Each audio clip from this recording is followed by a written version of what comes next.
이 시간 말씀의 제목은 나는 야훼께 속하였다. 하나님 말씀은 이사야서 44장 3절로 5절 말씀입니다.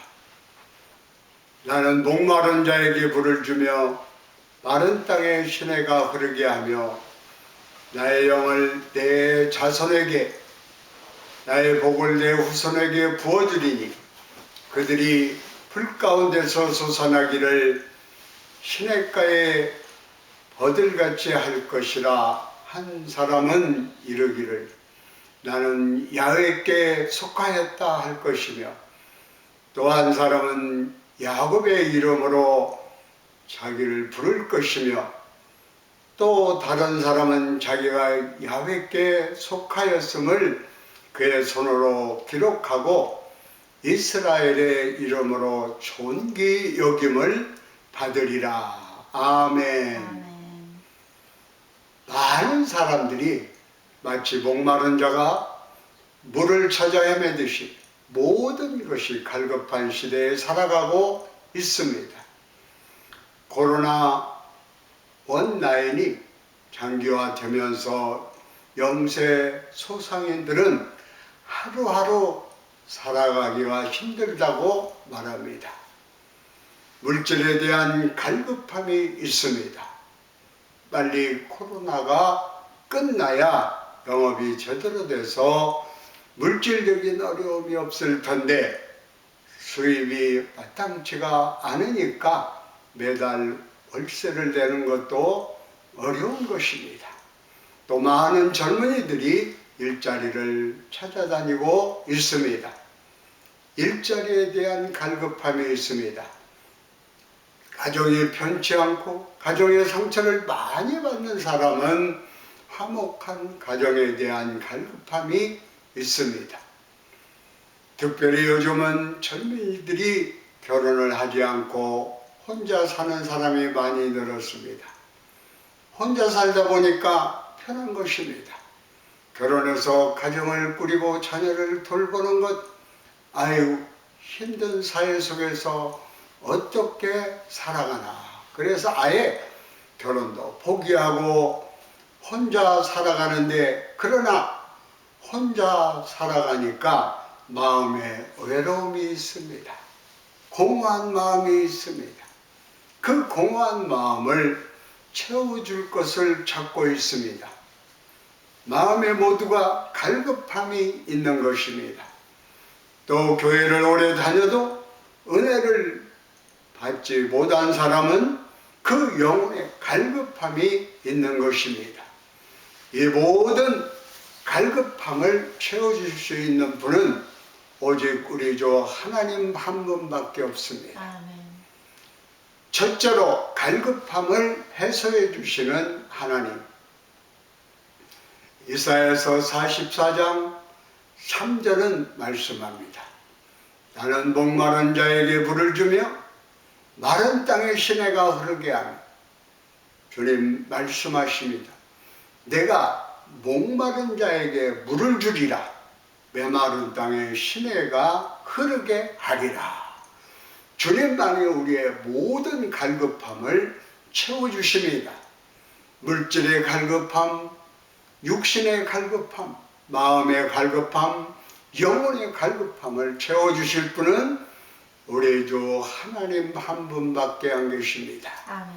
외로움의 고통과 괴로움 속에 살아가는 그 마음의 갈급함을 채워주실 분도 우리 주님 한 분밖에 없습니다. 아멘.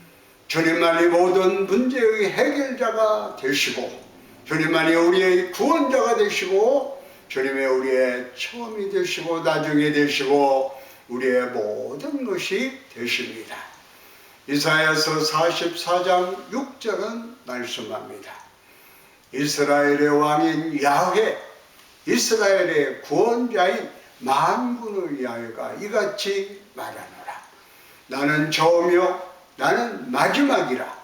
나 외에 다른 신이 없느니라. 주님만이 참신이 되시고 주님만이 우리의 구세주가 되시고 주님만이 우리의 모든 것이 되시는 것입니다. 날마다 주님을 찾고 또 찾고 또 찾고 주님을 믿고 의지하는 여러분 되시기를 바랍니다. 그러면 우리는 모든 절망에서 구원함을 받게 되고 주님의 풍성한 은혜 가운데 살게 될 것입니다. 아모스 5장 4절은 말씀합니다. 야훼께서 이스라엘 족속에게 이와 같이 말씀하시기를 너희는 나를 찾으라 그리하면 살리라. 주님을 찾으면 우리는 살게 되는 것입니다. 사람을 따라가서 무엇인가 얻으려고 하면 오히려 그것이 내게 올무가 되고 실패와 상처가 될 때가 많이 있습니다. 물질을 따라가 살다 보니까 물질이 오히려 나를 더 큰 근심에 빠지게 합니다. 세상 쾌락을 따라 살다 보니까 몸과 마음이 다 망가지고 문제 속에 빠지게 되는 것입니다. 주님만이 우리의 살 길입니다. 주님만이 우리의 구원자가 되시고 주님만이 우리를 모든 갈급함에서 해소시켜 주실 것입니다. 언제나 주님의 음성에 귀를 기울이고 그 음성 앞에 결단하고 순종하여 하나님의 영광을 위해 살아가는 여러분 모두가 되시기를 주의 이름으로 축원합니다. 둘째로 성령을 부어주시는 하나님, 우리의 갈급함을 해소하고 승리의 삶을 살아가기 위해서는 반드시 성령의 충만함을 받아야 합니다. 오늘 성경 말씀 이사야서 44장 3절은 이와 같이 말씀합니다. 나의 영을 내 자손에게 나의 복을 내 후손에게 부어주리. 마지막 때에 성령을 모든 자에게 부어주실 것을. 요엘서 2장 28절로 29절에 이렇게 예언하고 있어요. 그 후에 내가 내 영을 만민에게 부어주리니 너희 자녀들이 장래일을 말할 것이며 너희 늙은이는 꿈을 꾸며 너희 젊은이는 이상을 볼 것이며 그때에 내가 또 내 영을 남종과 여종에게 부어줄 것이며 성령을 부어주리라.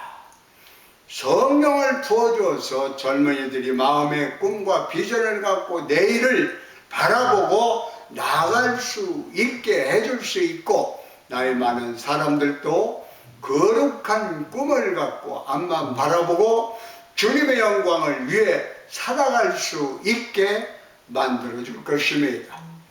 이와 같은 성령의 은혜가 우리에게 임해야 되는 것입니다. 내 힘과 내 능력으로는 우리가 이 세상을 승리하며 살아갈 수가 없습니다. 우리는 부족합니다. 연약합니다. 미완성 작품입니다. 주님만이 모든 것을 완전하게 만들어주시고 주님만이 우리를 승리의 삶으로 이끌어주시고 주님만이 우리를 은혜의 자리로 이끌어 주실 것입니다. 그렇게 되기 위해서는 우리는 반드시 성령의 충만함을 받아야 됩니다. 성령이여 우리에게 임하시옵소서. 성령의 충만함으로 우리가 무장하여 우리의 배에서 생수강이 흘러 넘쳐나는 것과 같은 큰 은혜를 우리 모두가 체험해야 될 것입니다. 요한복음 7장 38절로 39절에 예수님께서 말씀하셨어요. 나를 믿는 자는 성경의 이름과 같이 그 배에서 생수의 강이 흘러나오리라 하시니 이는 그를 믿는 자들이 받을 성령을 가리켜 말씀하신 것이라. 주여 이 성령을 지금 내게 부어 주시옵소서. 성령이 내게 임하여서 내 배에서 생수의 강이 흘러나게 하여 주시옵소서. 염려, 근심, 걱정이 다 떠나가 버리고 주님의 은혜와 축복과 치료와 회복의 은혜가 우리 모두에게 임하게 하여 주옵소서. 성령의 은혜가 내게 내 마음속에 강물처럼 넘쳐나게 하여 주옵소서. 성령 충만만이 우리의 문제의 해결인 것입니다. 첫째도 성령 충만, 둘째도 성령 충만, 마지막도 그래서 성령 충만함이 것입니다. 사도 바울이 에베소서 5장 18절에 이와 같이 에베소 교회에 권면합니다. 술 취하지 말라. 이는 방탕하는 것이니 오직 성령으로 충만함을 받으라. 이 성령 충만함을 받으라. 이 말씀은 진행형입니다. 받고 또 받고 받고 또 받고 하라는 것입니다. 성령의 충만함을 받고 날마다 승리의 삶을 살아가는 여러분 모두가 되시기를 바랍니다. 오늘날 우리의 문제가 무엇입니까? 성령 충만함이 사라진 것입니다. 성령을 소멸한 것입니다. 어느 한때 성령의 충만한 은혜를 받고 기뻐 뛰고 즐거워하며 예배드리는 시간을 손꼽아 기다리고 일찍부터 와서 기다리며 성전에 달려들어와서 그런 때가 엊그제 같은데 어느 날 풍요로움에 빠져서 열정도 사라지고 기쁨도 사라지고 감사도 사라지고 교회만 왔다 갔다 하는 형식적인 신앙인으로 전락해버리고 말게 된 것입니다. 그러다가 우리가 코로나라고 하는 이러한 고난의 매를 맞게 된 것입니다. 이 코로나 원다인이라고 하는 것은 모든 우리 믿는 자에게는 회개하라. 주님께서 우리에게 경고하시는 메시지인 줄 믿습니다. 열정을 회복하라. 감사를 회복하라. 기도를 회복하라. 그러한 메시지로 우리가 이 코로나 원나인을 통해서 주신 줄로 알고 우리의 신앙이 회복되어져야 합니다. 우리가 60년대, 70년대 얼마나 뜨겁게 주님을 섬겼습니까? 모여서 부르짖어 기도하면 기도가 1시간이 돼도 그치지 않았습니다. 얼마나 간절하게 기도했던지 다들 목소리가 힘소리를 낸 것이 바로 엊그제 같은데 그 열정적인 모습으로 주 앞에 나와서 주님을 섬기고 열심히 나가서 전도해서 얼마나 교회가 폭발적으로 부흥했는지 우리 순복음교회만이 아니라 한국교회가 전반적으로 부흥했습니다. 1970년대 통계를 보면 200만이었던 크리스천이 70년대에 지나가면서 800만이 됩니다. 그런데 80년 초반까지 부흥의 열기가 계속되어지다가 삶이 풍요로워지고 1988년 세계 올림픽을 시작하고 난 다음 그 풍성한 삶에 그냥 젖어 들어가서 신앙의 열정을 서서히 잃어버리기 시작했습니다. 존경받던 교회가 비난받는 교회로 바꿔지게 된 것입니다. 코로나 원나인을 통과하면서 우리 한국교회가 얼마나 여론의 문매를 받았는지 모릅니다. 교회발 몇 명이 참석했는데 전체 확신자의 10% 정도에 불과하는 것 같은데 온통 코로나는 교회가 다 확산한 것처럼 그렇게 매스컴이 보도하고 있는 것 그만큼 우리가 신뢰를 잃어버렸기 때문인 것입니다. 회개해야 합니다. 우리의 본질을 다시 회복해야 됩니다. 사랑 실천을 회복해야 됩니다. 기쁨과 감사를 회복해야 됩니다. 기도를 회복해야 됩니다. 복음 전도의 열정을 회복해야 되는 것입니다. 주여 우리를 성령으로 충만케 하여 주셔서 다시 우리의 신앙이 회복되어지게 하여 주시옵소서. 열정을 가지고 주의 복음을 전하며 열심으로 주님을 섬기며 열심으로 예수를 잘 믿는 사람으로 존경받는, 인정받는, 칭찬받는 그러한 모습으로 변화되어져야 합니다. 성령 충만한 은혜를 회복하기 바랍니다.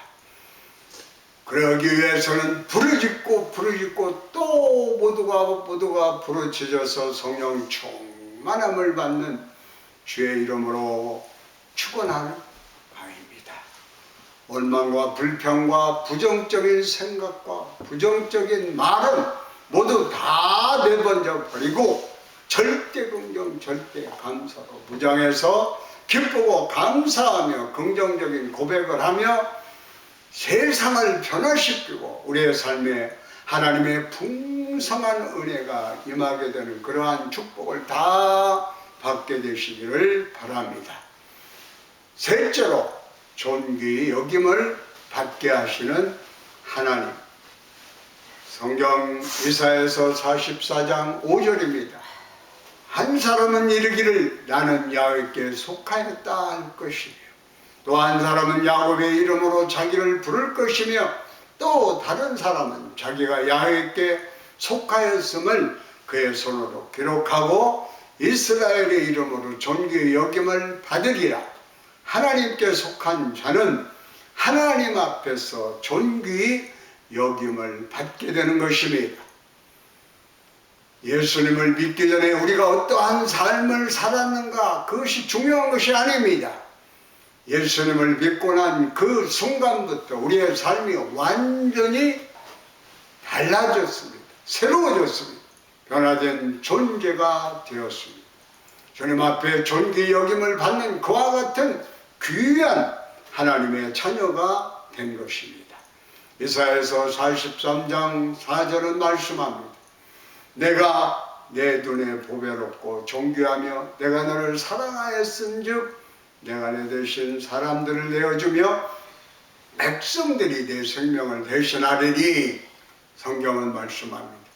내가 내 눈에 보배롭고 존귀하다. 주님 보시기에 우리가 보배롭고 존귀하다고 성경은 말씀하고 있는 것입니다. 여러분은 보통 사람이 아닙니다. 주님은 우리를 보배롭고 존귀하게 보십니다. 그래서 주님이 우리의 산업과 소득이 되어주시고 내 분깃을 지켜주시는 것입니다. 시편 16편 5절로 6절입니다. 야훼는 나의 산업과 나의 자네 소득이시니 나의 분깃을 지키시나이다. 내게 줄로 재어줄 구역은 아름다운 곳에 있으며 나의 기업이 실로 아름답도다. 할렐루야. 주님이 나의 산업과 나의 소득이 되어주시고 나의 분깃을 지켜주신다고 성경은 밝게 말씀합니다. 이스라엘 성군 다윗 왕이 그의 일생을 돌아보면서 감사한 시편 23편을 보면 주님이 목자가 되셔서 이 세상을 이렇게 은혜 가운데로 인도해 주심을 고백합니다. 야훼는 나의 목자시니 내게 부족함이 없으리로다. 그가 나를 푸른 풀밭에 누이시며 쉴만한 물가로 인도하시는도다. 내 영혼을 소생시키시고 자기 이름을 위하여 의의 길로 인도하시는도다. 내가 사망의 엄침한 골짜기로 다닐지라도 해를 두려워하지 않을 것은 주께서 나와 함께 하시니라. 주의 지팡이와 막대기가 나를 안위하시나이다. 할렐루야. 주님께 모든 영광을 올려드립니다. 목자가 되신 주님만 믿고 의지하고 따라가시기 바랍니다. 주님께서 한평생 여러분을 책임져 주실 것입니다. 주님께서 모든 위험과 어려움에서 건져주시고 모든 질병에서 우리를 강건케 만들어 주셔서 건강한 모습으로 주님을 섬기게 하여 주옵소서. 손대는 일마다 형통케 하여 주옵소서. 주님만이 우리의 피난처가 되시고 복의 근원이 되십니다. 시편 16편 1절로 3절입니다. 하나님이여 나를 지켜주소서. 내가 주께 피하나이다. 내가 야훼께 아뢰되 주는 나의 주님이시오니 주밖에는 나의 복이 없다 하였나이다. 땅에 있는 성도들은 존귀한 자들이니 나의 모든 즐거움이 그들에게 있도다. 주님이여 나를 지켜주소서. 내가 주께 피하나이다. 내가 주께 피하나이다. 주님만이 나의 피난처가 되시고 나의 반석이 되시고 나의 요새가 되시고 나의 구원이 되시는 것입니다. 주님만 믿고 의지하며 나아가는 여러분 모두가 되시길 바랍니다. 주님을 믿고 주님이 기뻐하시는 삶을 살아가면 우리는 시냇가에 심은 나무의 복을 받게 되는 것입니다. 시냇가에 나무가 심겨 있으면 그 뿌리가 깊이 물줄기 닿는 그러한 곳에까지 다다르기 때문에 가뭄이 와도 잎사귀가 시들지 아니하고 절대로 많은 열매를 맺게 되는 것입니다. 시편 1편 3절에 이와 같이 고백합니다. 그는 시냇가에 심은 나무가 철을 따라 열매를 맺으며 그 잎사귀가 마르지 아니함 같으니 그가 하는 모든 일이 다 형통하리로다. 결국 하나님께서 인정하시는 의인의 삶은 형통케 되고 악인의 삶은 심판을 받아 멸망하게 되는 것입니다. 그래서 시편 1편 결론은 6절에 무릇 의인들의 길은 야훼께서 인정하시나 악인들의 길은 망하리로다. 주님 안에서 복받은 인생을 살아가시기를 바랍니다. 내게 맡겨진 사명이 뭔지 깨달아 알아서 그 사명을 잘 감당하고 주의 뜻을 이루기 위해서 최선을 다하며 살아가게 될 때 하나님께서 하늘의 문을 여시사 넘치는 복으로 채워주시니 여러분 주님 앞에 보배롭고 존귀하게 쓰임받는 주님의 귀한 자녀들이 다 되시기를 바랍니다. 성령 받고 변화되면 이와 같은 삶을 살아갈 수가 있게 되는 것입니다. 이재철 목사님, 정혜주 사모님의 간증을 드리기를 원합니다. 2005년부터 2018년까지 100주년 기념교회 담임 목사로 사역하시고 2018년 11월에 목사님 은퇴하셨습니다. 한국 목회자들의 귀감이 되시고 존경받는 귀한 목사님이십니다. 지금은 시골에 내려가셔서 은퇴하신 후에 목회 2기 사역을 계속하고 계시는데 원래 사업하시던 사업가였습니다. 그러다가 주님의 부르심을 받고 목회자가 되셨는데 그 집안이 예수님 믿는 집안이라 모태 신앙입니다. 날 때부터 기독교 집안에서 태어난 것이죠. 그런데 어릴 때부터 교회에서 자라났고 성경 말씀을 많이 듣고 하나님에 대해서 알고 있었지만 영적인 체험이 없었습니다. 그런데 결혼할 때가 되어서 믿음 좋은 자매님을 만나 결혼하게 되었는데 아주 신실한 믿음을 갖고 계시던 사모님은 그 당시에 이재철 집사님이 모태 교인이니까 믿음이 좋은 줄로만 알고 결혼을 했는데 알고 보니까 이 집사님은 당시 이름만 크리스천이고 사업을 하면서 화랑방탕한 삶을 살았어요. 특히 술에 붙잡혀 살았어요. 매일 밤마다 술을 먹고 늦게 들어오고 일찍 들어올 때면 술 친구들을 다 데리고 들어와서 술상 차리라고. 그리고 사모님이 성악을 하셨는데 술상 차려놓고 여보 한 곡 좀 뽑아 노래를 시킵니다. 그러면 그 아내가 남편이 하라니까 할 수 없이 노래를 부릅니다. 그래서 그 당시 이재철 집사님은 아내가 실은 내색을 안 해가지고 원래 아내는 그런 거 별 개의치 아니하는가 보다 그렇게 생각을 했대. 그런데 1984년 8월 2일 새벽 2시 그날 또 술에 취해가지고 새벽 2시에 집에 와서 배를 누르려고 하는데 주머니에 집키가 손에 잡혔습니다. 보통 그 당시 이재철 집사님은 밤 늦게 와서도 꼭 배를 눌러가지고 자고 있는 아내를 깨워서 밥상 차려 놓으라고, 다 차려놓으면 밥을 먹고서야 잠을 자는 습관을 가지고, 그래서 일찍 배를 눌러서 잠자고 있는 아내를 깨워가지고 차린 밥상을 꼭 챙겨 먹었다고 합니다. 그런데 그날따라 열쇠가 손에 잡혀서 그냥 문을 열고 들어갔어요.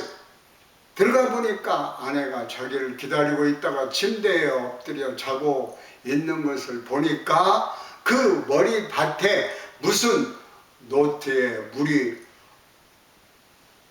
억눌리진 얼룩진 그러한 노트가 보였어요. 눈물로 얼룩진 노트였죠. 그래서 이게 무엇인가 해서 노트를 가져다가 보니까 평소에 자기가 아내의 것을 들여다보고 손대지 않았는데 그날따라 무엇을 썼는가, 그래서 이렇게 보니까는 눈물로 얼룩져 있나 하고 가져다 보니 이런 글이 그곳에 쓰여져 있습니다. 나는 오늘 또 버스를 타고 수일이덤으로 갔다. 시골길을 하염없이 걸으며 왔고 죽음을 생각했다. 약을 먹고 죽을까 아니면 손을 칼로 그어서 죽을까. 그러나 그것은 내가 취할 것이 아님을 나는 다시 한번 확인하고 돌아왔다. 나를 살리기 위해 십자가에서 돌아가신 주님께서 주님의 뜻을 위해 내게 주신 남편이니 나는 사랑해야만 한다. 나는 할 수 없지만 주님께서 사랑하라 명령하심으로 나는 사랑해야 한다. 주님 도와주소서. 나의 약함을 주님께서 잘 아시지 않아요? 집사님이 이 글을 보는 순간 마음과 귀에 큰 북소리가 들린 것 같았습니다. 큰 충격을 받았습니다. 자기가 모태신앙으로 태어나서 하나님께 대해서, 하나님의 사랑에 대해서 그렇게 많이 들어봤지만 다 성경에 기록된 그런 내용으로 알았지, 이렇게 하나님의 사랑을 한 번도 체험해보지 못했다가 자기 아내가 그렇게 자기를 사랑한다고 하는 것을 알고 그 순간 하나님 앞에 꼭 끌어줬습니다.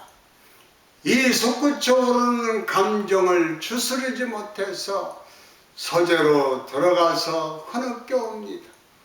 아내가 너무나 불쌍하고 자신의 모습이 너무나 한심하고 부끄러워서 울고 또 옵니다. 하나님께서 끊임없이 자기에게 은혜를 베풀어 주시고 사랑해 주셨음에도 불구하고 주님을 배반하고 세상에서 허랑방탕하게 살았던 것을 회개했습니다. 너무나 자신이 더럽고 취하게 느껴졌습니다. 그래서 울고 또 울면서 주님 하는데 누가 뒤에서 와서 본인을 이렇게 폰히 안아주는 것을 느꼈습니다. 내 울음소리를 듣고 내 아내가 깨어나서 나를 안았나 하고 뒤를 돌아보니 아무도 없어요. 그래서 계속 주님을 생각하면서 울며 주님하고 기도하고 있는데 다시 누군가 자기를 꼭 안아주면서 이와 같은 음성이, 주님의 음성이 마음속에 들려왔습니다. 나의 사랑하는 제철아, 나는 너를 한 번도 버린 적이 없단다. 내가 나를 버리던 순간에도 나는 줄곧 너와 함께 있었단다. 앞으로도 나는 영원토록 너와 함께 할 것이다. 나는 너를 사랑하기 때문이다. 이 순간 완전히 이제철 집사님이 변화되어서 하나님의 사람이 되었습니다. 그렇게 좋아하던 술, 담배를 딱 끊어버리고 밤낮 트럼프 치우고 도박하고 화투하던 거 다 내던져버리고 새로운 인생, 변화된 인생을 살게 되었습니다. 주변의 사람들이 제철이 달라졌네. 그날로 완전히 새로운 삶을 살고 그 이듬해 신학교에 들어가서 그로부터 3년 뒤에 1988년 주님의 교회를 개척해서 목회를 시작했습니다. 목사님께서 믿음의 글 나의 고백이라는 책에서 이와 같이 말씀했습니다. 자기를 신봉하는 오만한 자기를 포기하고 겸손하게 주님의 이름을 부르시기를 소망합니다. 헛된 자신의 욕망을 채우기 위함이 아니라 오직 길이요 진리요 생명이신 주님께 자신을 의탁하기 위해 주님의 이름을 부르십시오. 그분의 사랑 앞에 온전히 굴복하십시오. 그 순간 성령님이 여러분의 주인이 되어 진리 안에서 여러분의 생을 전혀 새롭게 빚어주실 것입니다. 아멘, 할렐루야. 주님 앞에서 새롭게 변화된 인생을 살아가는 여러분 되시기를 바랍니다. 귀하게 쓰임받고 하나님을 기쁘시게 하는 인생을 살아가십시다. 지금까지 내가 어떠한 인생을 살아왔는가가 중요한 것이 아니라 지금 이 순간이 중요하고 이후의 삶이 중요합니다. 지금까지 우리가 알게 모르게 첫사랑을 잃어버리고 잘못된 삶을 살았다면 철저하게 회개하고 반성하고 돌이켜서 우리 주님이 가장 기뻐하는 모습으로 살아가는 여러분 모두가 되시기를 주의 이름으로 축원합니다. 아멘. 아멘.